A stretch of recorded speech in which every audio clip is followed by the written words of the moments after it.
Hello दोस्तों, स्वागत है आप सभी का आपके अपने YouTube channel AK for study में। तो दोस्तों आज के इस वीडियो में मैं आप सभी के लिए जेक बोर्ड क्लास 10th मैथमेटिक्स का जो आज के पेपर हुआ है उसका आंसर की लेकर आ चुका हूं। तो सभी छात्र छात्राएं जो क्लास 10th का आज एग्जाम देकर आए हैं मैथ का, तो आप लोग अपना आंसर मिला लीजिएगा और लास्ट में कमेंट करके जरूर बताइएगा कि आपका 40 में से 40 ऑब्जेक्टिव में से कितना आपका सही हुआ, कितना गलत हुआ। तो कमेंट करके जरूर बताना होगा। दोस्तों अगर आप लोगों में से कोई भी हमारे चैनल पर पहली बार आए हैं तो इस चैनल को सब्सक्राइब जरूर कर लीजिएगा, क्योंकि इस चैनल के माध्यम से दोस्तों मैं आप लोगों के लिए आपके एग्जाम के लिए हमेशा VVI क्वेश्चन प्रोवाइड करता हूं। मैंने जितने सारे क्वेश्चन दिए थे उसमें से दोस्तों क्वेश्चन आप सभी का आया है और ये आप लोगों को बताना अगर आप लोग मेरे वीडियो देखे थे। तो चलिए आज की वीडियो को स्टार्ट करते हैं। तो दोस्तों सभी अपना आंसर मिला के कमेंट बॉक्स में कमेंट करके जरूर बताइएगा। इस वीडियो को एक लाइक करके अपने सभी फ्रेंड के साथ शेयर जरूर कीजिएगा। तो चलिए देखिए मैथ का पेपर हुआ था, ये है ऑब्जेक्टिव क्वेश्चन आपका। चलिए यहाँ से स्टार्ट होता है क्वेश्चन, हम लोग देखेंगे। चलिए पहला क्वेश्चन पूछा गया था दोस्तों, बहुत ही आसान सवाल था मैथ में। देखिए 5005 का अभाज्य गुणनखंड, जैसा हम पहले ही आप सभी को बताए थे कि एक टाइप का ये क्वेश्चन आपका ऑब्जेक्टिव में पूछेगा। तो दोस्तों 5005 का जो कि अभाज्य गुणनखंड क्या होगा दोस्तों, इसका जो अभाज्य गुणनखंड आपका ऑप्शन 3 हो जाएगा। जब इसको गुना कीजिएगा तो आपका ये हो जाएगा, यानी कि ऑप्शन 3, आपका ऑप्शन 3 यहाँ पर राइट आंसर हो जाएगा। चलिए नेक्स्ट क्वेश्चन, क्वेश्चन नंबर 2 देखिए। क्वेश्चन नंबर 2 क्या है, यदि विभाजन एल्गोरिथम a = bq + r में a का मान दिया, देखिए 72, q = 8 दिया, r = 0 दिया, तो b का मान, यानी कि इसमें सिर्फ ये तो बहुत ही आसान सवाल था यार, सिर्फ इसमें सिंपल पुट करना था। a की जगह में 72 रख देना था। b का मान कितना था दोस्तों, b का मान यहाँ पर आप लोग देख सकते हैं, b का मान ही पूछा है तो b की जगह में कुछ नहीं रखेंगे। और q का मान दिया हुआ है 8 और यहाँ पर आप सभी को r का मान 0 दिया है, यानी कि 8b = 72। तो b बराबर कितना होगा, 72/8। कितना आसान क्वेश्चन था, देखिए 9। तो चलिए आई होप कि आप लोगों ने इसको सही आंसर किया है, तो ऑप्शन 3 हो जाएगा 9 इसका राइट आंसर। चलिए नेक्स्ट क्वेश्चन देखते हैं। क्वेश्चन नंबर 3 देखिए, काफ़ी आसान सवाल पूछा गया था यार आपके एग्जाम में। आज तो 4 चांद लगा दिए जो भी एग्जाम दिए है क्लास 10 का, जो अच्छे से पढ़ के गए थे, जो मेरा ऑब्जेक्टिव वाला पार्ट सभी वीडियो देखे थे, तो आप लोगों ने सारे के सारे सही किए होंगे। देखिए 3√2 एक खाली जगह डैश यहाँ पर है, तो 3√2 देखिए √2 क्या है, अपरिमेय संख्या है, तो 3√2 भी अपरिमेय ही होगा, यानी कि आपका ऑप्शन 2 हो जाएगा। इरेशनल नंबर ऑप्शन 2 राइट होगा यहाँ पर। नेक्स्ट सवाल देखते हैं दोस्तों। नेक्स्ट सवाल पूछा गया था, ये भी काफ़ी आसान था। 35/50 का दशमलव प्रसार कैसा है, तो आप लोगों को पता होना चाहिए दोस्तों, जो नीचे यानी कि नीचे अगर 2 के फैक्टर में या 5 के फैक्टर में रहता है तो उसका दशमलव प्रसार कैसा होता है, शांत होता है। तो यहाँ पर नीचे 0 यानी कि ये कटाएंगे, देखिए जो पूरी कट जाएगा दोस्तों इसका, जो कि इसको हम लोग जब कटाएंगे तो 5 7 है और ये 7/10 यानी कि 0.7 इसका वैल्यू आएगा। दैट मीन्स ये शांत हो जाएगा। क्या होगा, शांत। ऑप्शन 1 हो जाएगा इसका राइट आंसर। चलिए नेक्स्ट सवाल, क्वेश्चन नंबर यहाँ पर देखिए। नेक्स्ट सवाल, एक मिनट, कितना नंबर है, हाँ ये 4 नंबर हो गया। अब चलिए 5वां सवाल यहाँ से देख रहे हैं। 5वां सवाल में पूछा गया था y = px। देखिए y = px का ग्राफ दिया गया है। यहाँ पर आप लोग को ध्यान देना है कि y = px ग्राफ दिया गया है। तो px के शून्यकों की संख्या क्या है, तो px यानी कि x में कितना बार काटा है, तो 1 2 2 बार काटा है। px y = px दिया हुआ है, तो ये ग्राफ तो इसका आपका सही है, उत्तर हो जाएगा आपका ऑप्शन 3 हो जाएगा 2। नेक्स्ट सवाल देखते हैं दोस्तों। नेक्स्ट सवाल क्या पूछा गया था, यहाँ पर आप लोग को बता देखिए। क्वेश्चन नंबर 6 पूछा था, बहुपद x² - 15 का शून्यक क्या होगा, तो इसको a² - b² के फॉर्म में √15 लेके इसको तोड़ना था। तो x - √15 एगो होता है और एगो क्या होता है दोस्तों, x + √15, यानी कि इसका रिजल्ट हो जाएगा x = √15 एगो होगा और एगो क्या होगा -√15, यानी कि -√15 और +√15। तो आपका कौन सा ऑप्शन है, आपका ऑप्शन 3 में है, तो ये आपका राइट आंसर था ऑप्शन 3। तो चलिए नेक्स्ट सवाल। नेक्स्ट सवाल पूछा गया था क्वेश्चन नंबर 7 देखिए, यदि बहुपद x² - 2x - 8 के शून्यक a और b हो तो a + b का मान क्या है, यानी कि शून्यकों का योग पूछा था। डायरेक्ट आप सभी को बताए थे अल्फा + बीटा शून्यकों का योग बराबर क्या होता है दोस्तों, -b/a। तो यहाँ से हम लोग कंपेयर करेंगे ax², इसको ax² प्लस bx + c = 0 में, तो b की जगह में -2 यानी कि माइनस, यहाँ पर -2 और a का मान x² के साथ गुणांक 1 है, तो यानी कि माइनस इंटू माइनस क्या होगा, प्लस हो जाएगा 2, तो 2 इसका रिजल्ट क्या होगा, इसका आंसर 2 आपका ऑप्शन 3 बिल्कुल राइट है। चलिए नेक्स्ट सवाल। यहाँ पर नेक्स्ट सवाल क्या पूछा गया था, देखिए जब 2 चर वाले रैखिक समीकरणों का आलेख प्रतिच्छेदी रेखाएं हैं, तो प्रतिच्छेदी रेखाएं तब उनके हल, जो प्रतिच्छेदी कब, जब एक ही मान आएगा एक ही हल होगा, एक अद्वितीय हल तभी प्रतिच्छेदी बनेगा, एक दूसरे से कटेगा, यानी कि आपका क्या होगा इसका एक, यहाँ पर प्रतिच्छेदी के लिए अब उसका सिर्फ एक हल होगा, यूनिक हल होगा, यानी कि एक होगा, ऑप्शन 1 हो जाएगा इसका राइट आंसर। नेक्स्ट क्वेश्चन पूछा था क्वेश्चन नंबर 9, समीकरण निकाय यहाँ पर दिया हुआ है a1x plus b1y plus c1 equal to 0। तो इसी प्रकार दो समीकरण का अनंत हल, तो अनंत हल होने के लिए आप सभी को कंडीशन फार्मूला वाला वीडियो अगर देखे थे मेरा, तो आप लोगों का ये सही हुआ है, तो ये आपका तीनों इक्वल होगा तभी अनंत हल होगा। तो चलिए, काफ़ी आसान सवाल था यार क्लास 10 का मैथ में। तो जो ऑब्जेक्टिव में आप सब्जेक्टिव पेपर कैसा था आप लोगों को कमेंट बॉक्स में बताना है कमेंट करके। देखिए, रैखिक समीकरण युग्म 2x plus y equal to 5 3x plus 2y equal to 8 का हल क्या है। तो आप लोगों को शॉर्टकट मेथड बताए थे इसको पता करने का, इसका हल निकालने का। वो क्या बताए थे दोस्तों, आप सभी को यहाँ पर पुट करना है, LHS वाला साइड में पुट करके देखना था। तो देखिए 2x, x के जगह में अगर हम लोग 2 ले लेंगे तो 2, और y की जगह में 1 ले लेंगे तो ये देखिए 4 प्लस 1 यानी कि 5। पहला वाला इक्वेशन को ये सेटिस्फाइड कर रहा है, ये वाला तीसरा नंबर आंसर में, और इसको सेटिस्फाइड कर रहा है कि नहीं, चलिए इसको भी देख लेते हैं हम लोग। हाँ दोस्तों, इसको भी सेटिस्फाइड कर रहा है, दैट मीन्स ये आपका सही है, ऑप्शन 3 सही है। तो इसको सोल्व करने का कोई ज़रूरत नहीं था, डायरेक्ट भी बन सकता था इस तरह से। नेक्स्ट सवाल पूछा था समीकरण निकाय 2 इस तरह से दिया है कि अद्वितीय हल। तो देखिए अद्वितीय हल के लिए क्या होगा, p का मान कितना होगा। तो अद्वितीय हल होने के लिए आप लोगों को पता होना चाहिए a1/a2 equal to b1/b2 equal to c1/c2 होता है। तो देखिए यहाँ पर आपको मान रखना a1 का मान यहाँ पर कितना 4 होता, a2 का मान कितना होगा 2, और यहाँ पर देखिए b1 का मान कितना होता p, और b2 का मान कितना होता 2। तो इस प्रकार से 2 कट जाएगा तो p इक्वल टू कितना आपका 4 रिजल्ट आएगा, यानी कि ऑप्शन 1 इसका राइट आंसर होता है आपका p इक्वल टू 4। तो चलिए, ये आपने अगर 1 मारे थे तो आपका सही था।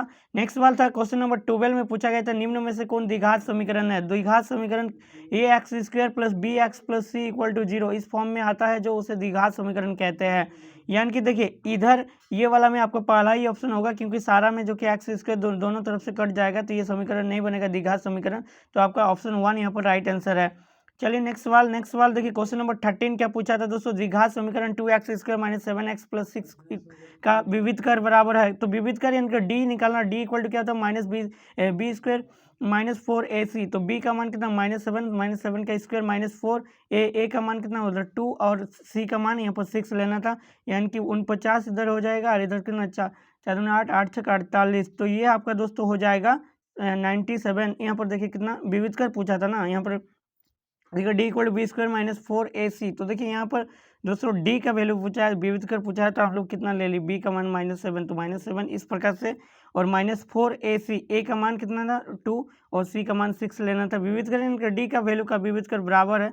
तो देखिए ये आपका जो कि कितना रिजल्ट आ रहा है, तो यहाँ पर आप लोग देख सकते हैं इसका 97 होगा, लेकिन यहाँ पर ऑप्शन में 97 है ये नहीं, तो इसका जो कि ये क्वेश्चन दोस्तों आई थिंक इसमें क्वेश्चन में मिस्टेक था ऑप्शन में। तो चलिए नेक्स्ट सवाल देखते हैं दोस्तों। नेक्स्ट सवाल आपका क्या था, क्वेश्चन नंबर 14, यहाँ पर यदि द्विघात समीकरण x² minus px plus 4 equal to 0 के मूल बराबर है। तो मूल बराबर होने के लिए d इक्वल टू 0 होना चाहिए, तो यानी कि d विविध कर 0 होगा तभी ना मूल बराबर होगा। तो b² माइनस 4ac बराबर 0 रखेंगे, और इसको तोड़ेंगे तो b का मान कितना लेंगे माइनस p का स्क्वायर माइनस 4ac। तो a का मान 1 और c का मान 4 बराबर 0, इसको तोड़ेंगे तो p² यहाँ पर होगा 16, यानी कि p² बराबर क्या होगा 16, तो p बराबर क्या होगा √16, यानी कि आपका आंसर कितना होगा 4 आएगा। तो इसका आंसर आपका क्या होगा 4 हो जाएगा, प्लस माइनस यहाँ पर 4, ऑप्शन 2 बिल्कुल राइट आंसर हो जाएगा। नेक्स्ट सवाल, द्विघात समीकरण x² plus 5x minus 6 equal to 0 का घात क्या होगा। तो घात जो इसका हाईएस्ट वैल्यू जिसमें है 2 है, तो इसका घात क्या होगा। ये वाला सवाल मैंने किया, आप लोगों को बताए थे, अगर आपने वीडियो मेरा देखे थे तो आपका सही हुआ होगा। नेक्स्ट सवाल था दोस्तों क्वेश्चन नंबर 16 AP से था, आपका समानांतर सरणी 0.6 1.7 2.8 3.9 का सार्वंतर पूछा है। सार्वंतर बराबर क्या होता है, डी इक्वल टू होता है दोस्तों a2 माइनस a1, यानी कि आपको 1.7 में 0.6 को माइनस करना था, तो आपका क्या होता है 1.1, यानी कि आपका ऑप्शन बिल्कुल ऑप्शन 1 हो जाएगा, बिल्कुल यहाँ पर सही। नेक्स्ट सवाल था दोस्तों क्वेश्चन नंबर 17 AP 10 7 4 का तीसवा पद। तो तीसवा पद पूछा है दोस्तों, तो यहाँ पर सबसे पहले डी देखिए, डी कितना हो जाएगा 7 माइनस 10, यानी कि आपको -3 डी है।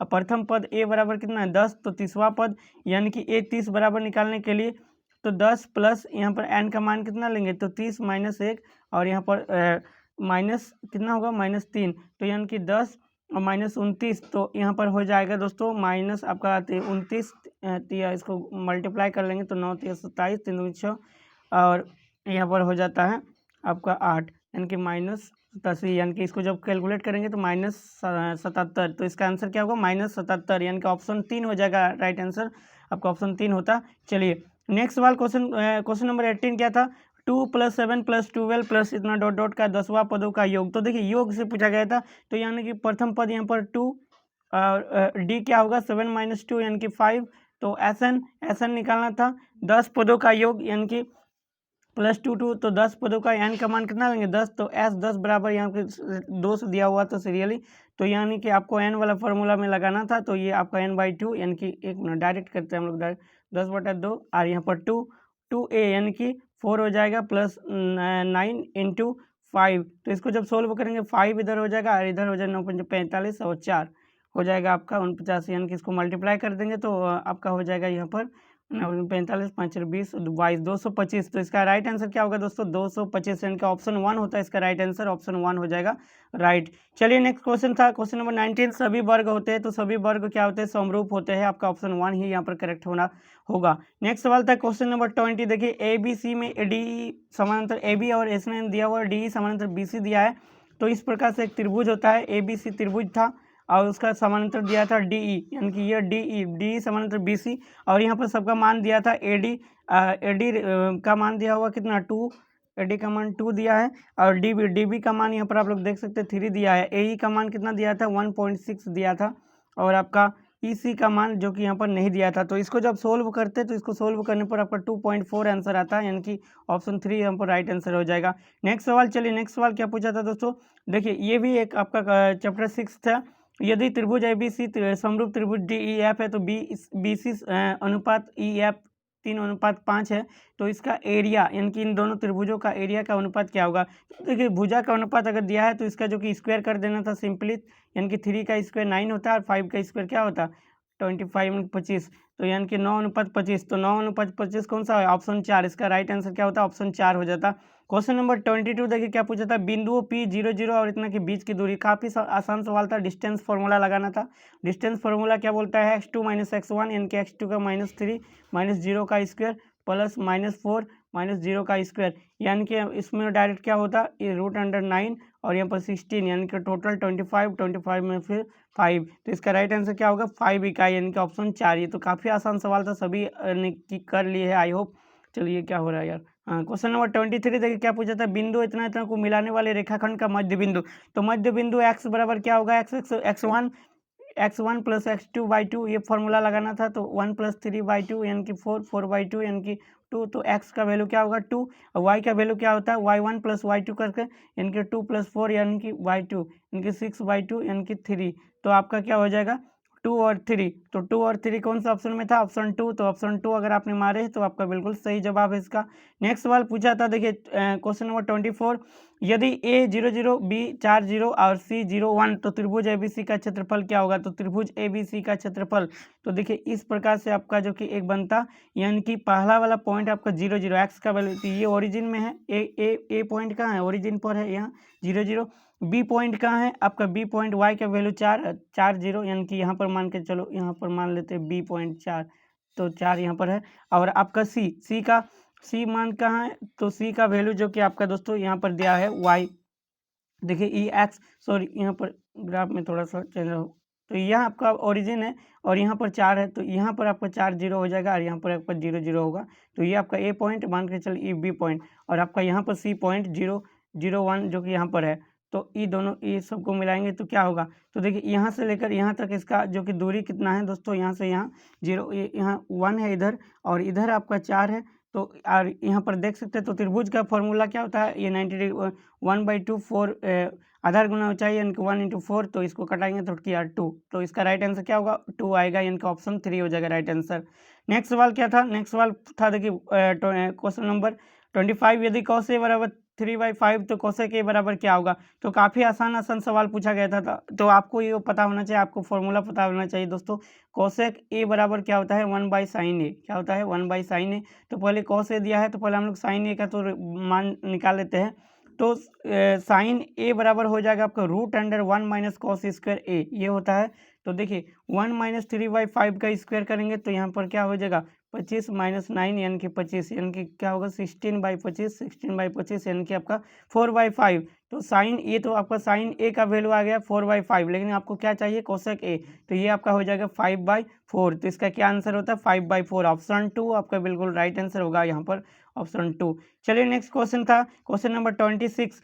2 साइन ए बराबर √3, तो ए बराबर क्या होगा, तो देखिए साइन ए बराबर 2 साइन ए बराबर √3 दिया है, तो साइन ए बराबर क्या होगा √3, और 2 को इधर पटक देंगे तो आपका साइन ए बराबर साइन, देखिए साइन कितना साइन 60 डिग्री का मान होता है √3/2, तो साइन साइन कैंसिल, तो ए बराबर कितना होगा 60 डिग्री, तो ए का वैल्यू कितना होगा 60 डिग्री, यानी कि ऑप्शन 3 हो जाएगा इसका राइट आंसर। नेक्स्ट सवाल क्या था दोस्तों, नेक्स्ट सवाल पूछा गया था, देखिए cot 90 माइनस ए, तो cot 90 माइनस ए बराबर क्या होता है दोस्तों, आप सभी को पता होना चाहिए cot 90 माइनस थीटा बराबर क्या होता है, तो ये आपको बताना है। cot 90 माइनस थीटा बराबर होता है आपका कोसेक थीटा, यानी कि आपका ऑप्शन 1 हो जाएगा इसका राइट आंसर। नेक्स्ट सवाल दोस्तों यहाँ पर देखिए cot 90 माइनस थीटा बराबर, सॉरी दोस्तों यहाँ cot 90 माइनस थीटा बराबर क्या होता है, आपको ये tan थीटा होता है, तो ये आप 90 डिग्री पर 10 में चेंज हो जाए, तो ऑप्शन 3 हो जाएगा या राइट आंसर इसका, इसको करेक्ट कर लीजिएगा। क्वेश्चन नंबर 28 क्या था, साइन स्क्वायर ए प्लस कॉस स्क्वायर ए बराबर क्या होगा, तो इसका एक फॉर्मूला होता है, डायरेक्ट फार्मूला वाला पढ़ाए थे आपको, आपने पढ़े थे तो आपको पता होगा, तो ये आपका आंसर क्या होता है 1 होता है, यानी कि ऑप्शन 2 इसका राइट आंसर है।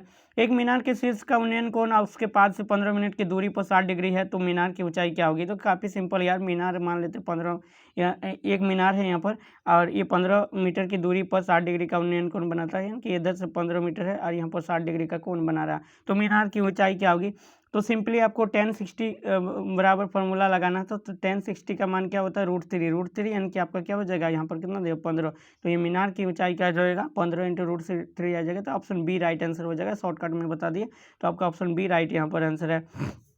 नेक्स्ट सवाल था, किसी वृत्त पर वायु बिंदु से खींची गई स्पर्श रेखा की संख्या होगी, देखिए एक वृत्त है वायु बिंदु से, अगर यहाँ पर एक वायु बिंदु से स्पर्श रेखा की खींची गई स्पर्श रेखा की संख्या होगी, यहाँ से हम लोग 2 ही स्पर्श रेखा खींच सकते हैं, तो आपका आंसर क्या हो जाएगा आपका 2, यानी कि ऑप्शन 3 यहाँ पर बिल्कुल राइट आंसर होगा।